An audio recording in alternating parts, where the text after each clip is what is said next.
Sir స్వతహాగా ఈ ప్రశ్న అడగొచ్చో లేదో నాకు తెలీదు. మీరు కూడా అబ్జెక్ట్ చేస్తే తీసేద్దాము. టీవీ5 అని అంటే బేసిక్గా టీడీపీకి సపోర్ట్ చేస్తుందని అనొచ్చా, న్యూట్రల్ ఉంటుందని అనొచ్చా, లేదా మీ అభిమానం బాబు గారు రామారావు గారు అని ఫస్ట్ అంటే టీడీపీ స్వతహాగా ఓపెన్ ఫస్ట్ స్టేట్మెంట్? తెలుగుదేశం, ఆ తర్వాత వేరేది.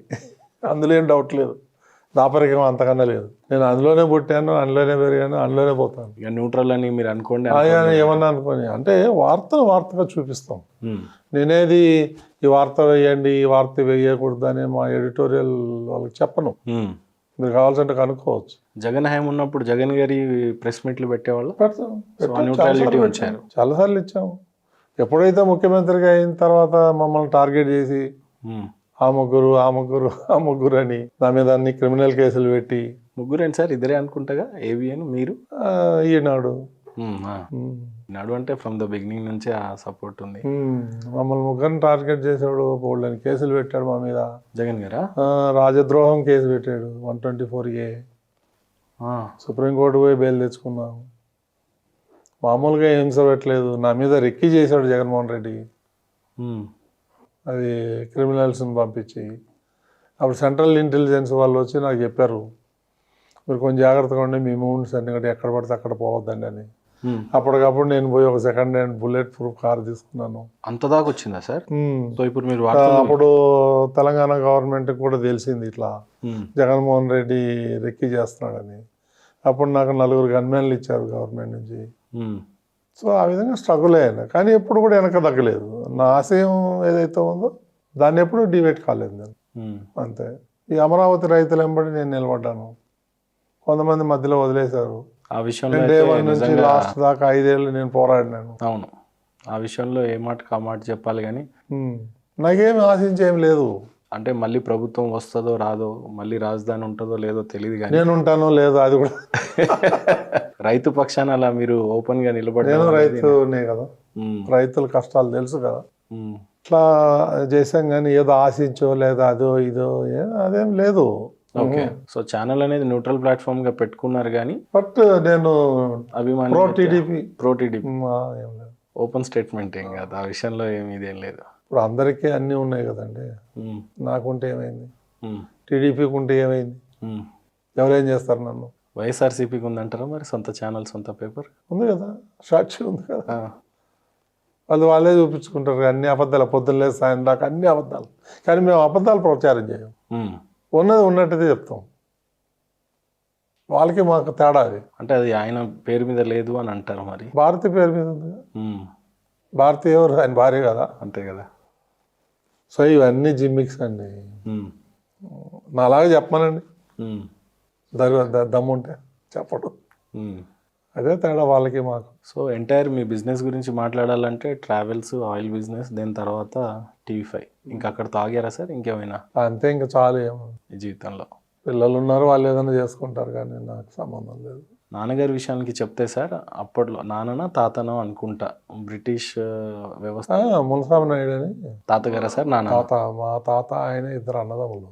అప్పట్లోనే ముఖ్యమంత్రి స్థాయిలో పోస్ట్ ఉండేది అనేది అని అంటారు. మరి ఆయన పేరే మా తాత మా నాన్నకు పెట్టాడు అట్లా. ఓకే, మా నాన్న పేరు కూడా మున్సాబ్ నాయుడే. ఇప్పుడు స్వతహాగా నాన్నగారు ఇచ్చిన ఆస్తి వల్ల ఏం లేదండి, ఏం లేదు. కొన్ని ల్యాండ్స్ ఉన్నాయి ఊర్లో, అది మా ఓన్ బ్రదర్స్ అన్నికి ఇచ్చేసాము. సో వాళ్ళే చేసుకుంటారు, మేము పోము అక్కడికి.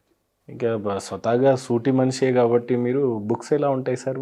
మరి అకౌంట్స్, ఆడిట్స్ కానీ అకౌంట్స్ కానీ అంతా సూటిగానే ఉంటాయి? అవి కూడా అన్నీ ఉంటాయి, ఎందుకండు భలే వాళ్ళు అలా ఉన్నాయి కాబట్టి ఇప్పటివరకు ఏ ఇబ్బంది జరగలేదు? లేదు, పక్క టెన్షన్.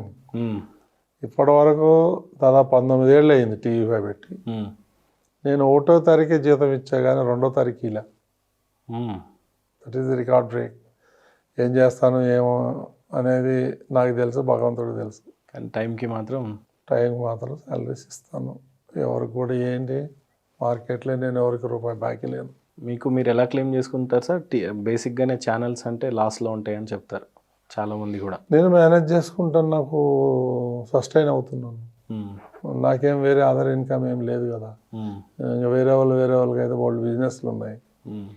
ఇది ఓన్లీ కొంతమంది ఫ్యాషన్కి పెట్టుకున్నారు, కొంతమంది వేరే వేరే రకాలుగా పెట్టుకున్నారు. నేను అట్లా కాదు. ఏదైనా ఛానల్ ఇది మీదనే 25 ఏళ్ళు అయిందా సార్? 19 years 20 years మొత్తం టీవీ5. త్రూ బ్యాక్ చూస్తే కష్ట నష్టాలు ఎటు ఉన్నా కూడా సక్సెస్ ఎలా అనుభవించారు అని అంటే ఏం చెప్తారు సార్ టీవీ5 గురించి? సక్సెస్ అయ్యాను నేను. ఒక టైంలో టీవీ5 అంటేనే బీఆర్ నాయుడు అంటేనే టీవీ5 అని అంత పేరు ఇప్పుడు కూడా అంతే. అంతే కదా, ఇప్పుడు కూడా అంతే. అతిఎక్స్ కాదు అది ఖచ్చితంగా. నేను టీవీ5 తప్ప వేరే ఛానల్ చూడను. ఎందుకు చూడను అంటే నా దాంట్లో వార్తలు ఏమొస్తున్నాయి, కరెక్ట్ వస్తున్నాయా లేదా, ఇందులో ఏమైనా పెయిడ్ ఆర్టికల్స్ ఉన్నాయా, ఏమైనా స్పెల్లింగ్స్ మిస్టేక్స్ ఉన్నాయా, ఏంటి అనేది నేను అబ్జర్వ్ చేస్తాను. ఓకే, దాన్ని ఇమీడియట్గా కరెక్ట్ చేస్తాను ఏదైనా ఉంటే. సో ఈ రోజుకి ఇన్వాల్వ్మెంట్ ఉంటుందా సార్ టీవీలో? పిల్లలు చూసుకోవటం లాంటివి ఏమైనా ఉంటాయా? మొత్తం మ్యాక్సిమం టీవీ5 చూస్తూనే ఉంటాను నేను ఆడపోయినా. ఇప్పుడు టీవీ5 అన్నా కూడా లేదంటే బిజినెస్ ఇతరతర బిజినెస్లు అంటే మీ ఓన్ ఇంట్రెస్ట్ అయితే టీవీ5 ఎక్కువగా కనపడతా ఉంటుంది, ఎక్కువ టైం కేటాయిస్తారు కాబట్టి. పిల్లలకి ఇంట్రెస్ట్ ఉంది లేదు అనేది చెప్పలేము. ఇంట్రెస్ట్ ఉంది, వాళ్ళని ట్రైన్ చేశాను. ఎంతమంది సార్ పిల్లలు? 2 అబ్బాయిలు. 2 అబ్బాయిలేనా? అందులో రవి గారు అని ఒకరు ఉంటారని. Society president. అవును. ఇంకో అబ్బాయి సార్ ఏం చేస్తారు? సురేంద్రనాథ్ అని, వాడు కన్నడ ఛానల్ చూస్తాడు. టీవీ5 తెలుగు కూడా మొత్తం టెక్నికల్ అవి ఇవన్నీ కూడా ఆయనే చూస్తాడు. రవి గారు పరిస్థితి సార్? రవి గారు ఎడిటోరియల్ చూస్తాడు టీవీ. ఓకే. న్యూజన్. ఇద్దరు ఎవరు షార్ప్ అంటే ఏం చెప్తారు? ఎవరు సబ్జెక్ట్ వాళ్ళే షార్ప్. ఇవన్నీ ఆడని కాదు కదా. ఏమైనా ఇబ్బంది వస్తుందా లేకపోతే? ఇద్దరు అది అదృష్టం. మంచి పిల్లలు. ఏంటి సార్ వాళ్ళ ఆశయాలు ఏంటంటే ఏం చెప్తారు? వాళ్ళ ఆశయాలు ఏంటి? వాళ్ళకి ఏముండవు, దాన్ని జాగ్రత్తగా చేసుకుంటారు. కొత్త ప్రపోజల్స్ ఏమన్నా పెట్టారా? లేదు. మీరు ఏదైతే ఇచ్చారో అది సక్రమంగా ఉన్న బిజినెస్ చేసుకుంటా పోతే చాలు. Where is the limit. చూస్తున్నాం కదా రోజు మార్కెట్లో ఏం జరుగుతుంది. ఎప్పుడు కూడా ఏ పోస్ట్ అడగలేదు చంద్రబాబు నాయుడు గారిని కానీ లేకపోతే ఎన్టీ రామారావు గారిని కానీ అన్నారు. ఎప్పుడు అడగలేదు. కనీసం పార్టీపరమైన పోస్టులలో కూడా మీరు వెళ్ళడం చూడలేదు.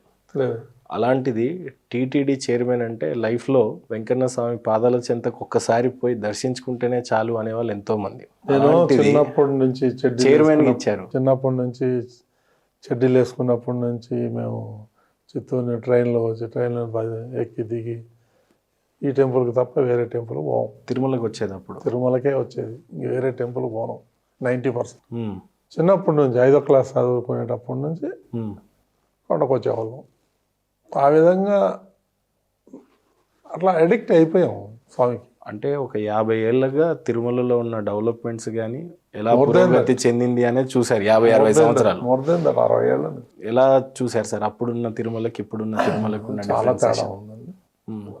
ఎలా ఇవాల్యుయేట్? అప్పుడు అలా ఉండేవిగా మాకు. మేము చిన్నప్పుడు సర్వసాధారణంగా వెళ్ళిపోవటమే మహాద్వారం నుంచి.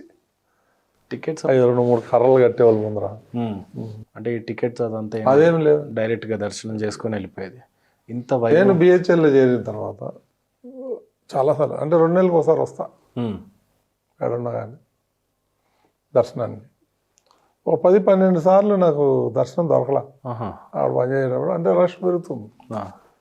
5 గంటలు 6 గంటలు 10 గంటలు లైన్లో ఉండాలంటే కుదరక కొన్నిట్లు పోయి కాళ్ళు చేతులు కడుక్కొని నీళ్ళు చల్లుకొని ఆడ మండపం దగ్గర ముందర కొబ్బరికాయ కొట్టి ఆడ నుంచి దండం పెట్టుకుని పోయిన రోజులు ఉన్నాయి.